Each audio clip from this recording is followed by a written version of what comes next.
नमस्कार। दुनियार सबुठारु धनी व्यक्ति एलन मास्कଙ୍କର स्टारलिंक जहा सैटेलाइट रु सीधा सड़क भावे यूजर को इंटरनेट जोगाई थाए। सही स्पेसएक्स कंपनी एबे भारत रे एंट्री हेबाकू जाउछि। टेलीकॉम सेक्टर दुईटी बड़ कंपनी जियो एवं एयरटेल सहित टाई अप करि नैछि। ताहाले आगकू जियो एवं एयरटेल रो भविष्यत कोन रहिबो? जियो एवं एयरटेल रो भविष्यत को नहीं उपजुथुवा चर्चा रे स्वागत करूछि आपण मानकू मु खिरत महातो। सैटेलाइट रु डायरेक्ट इंटरनेट सेवा प्राप्त हबा आउ एलन मास्क भली बड़ चेहरा को देखी इंडिया रो मीडिया हाउस बाउडी हे जाइछि। किए कहूछि नेटवर्क नथिले भी कॉल करि हेबो। स्टारलिंक इंटरनेट क्षेत्र रे विप्लव आनिबो। भारत रो इंटरनेट जगत रे जियो एवं एयरटेल को खाई जीवो एलन मास्क को कंपनी स्पेसएक्स। हेले बंधुगण सेमिति किछि हेला भली मते लागू नाही। जेमिति साधारण लोकटिए सामना रे बड़ चेहराटिए को देखिले बाउडी हेई पड़ी थाए, ठीक सेमिति ही वर्तमान इंडियन मीडिया एलन मास्क को भली बड़ चेहरा को देखि बाउडी हेई पड़िछि। आजिकाली रो एआई जुग रे सोशल मीडिया जुग रे इंडिया रो मीडिया हाउस गुडी को बाउडी हेई जाउछन्ती, जोथि पई निज भाषा रे मो भली एक सटीक एक्सप्लेनर रो आवश्यकता रही आपण मानकू। स्पेसएक्स रो स्टारलिंक भारत रे सैटेलाइट बेस्ड इंटरनेट सेवा जोगई दबो।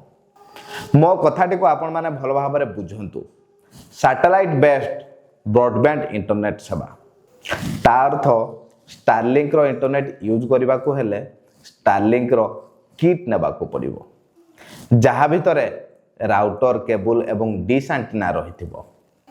जो एंटीना सैटेलाइट रो डाटा को रिसीव करिवो तापरे वाईफाई रो रेंज अनुसार मोबाइल को सेवा जोगाई दबो, जहा जंगल दुर्गम पहाड़ भली इलाका बाढ़ सुनामी भूकंप युद्ध भली परिस्थिति रे उपयोग पई अत्यंत लाभदायक हबो। जहा नॉर्मल आम मानको पॉकेट रे रहउथवा मोबाइल साथी रे नै यातायात करूथवा मोबाइल सेवा पई नुहे से नॉर्मल मोबाइल सेवा पई तो जियो एयरटेल वोडाफोन बीएसएनएल रहिछंती, सेमाने ही राज करिवे।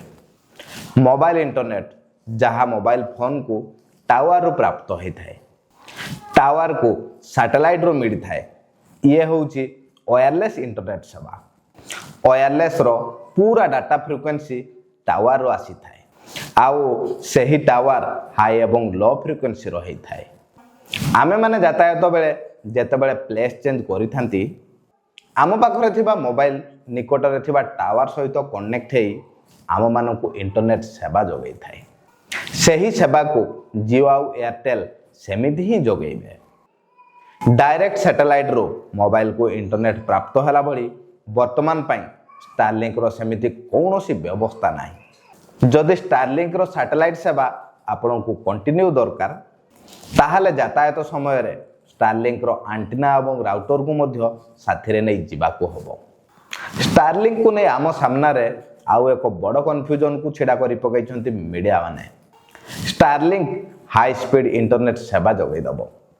हेले बंधुगण इंडिया बाहर वर्तमान समय रे स्टारलिंक 50 एमबीपीएस रु 250 एमबीपीएस रो इंटरनेट लोक मानन को प्रोवाइड करूछि। भारत रे तो ता थारु अधिक स्पीड वाला ब्रॉडबैंड सेवा आमे माने आगरु पाई आसुछु, जहा सहरांचल गुडी करे जियो आउ एयरटेल केबल इंटरनेट ब्रॉडबैंड सेवा जोगै आसुछंती, जहार स्पीड 100 एमबीपीएस रु 1 जीबीपीएस रही आसुछि।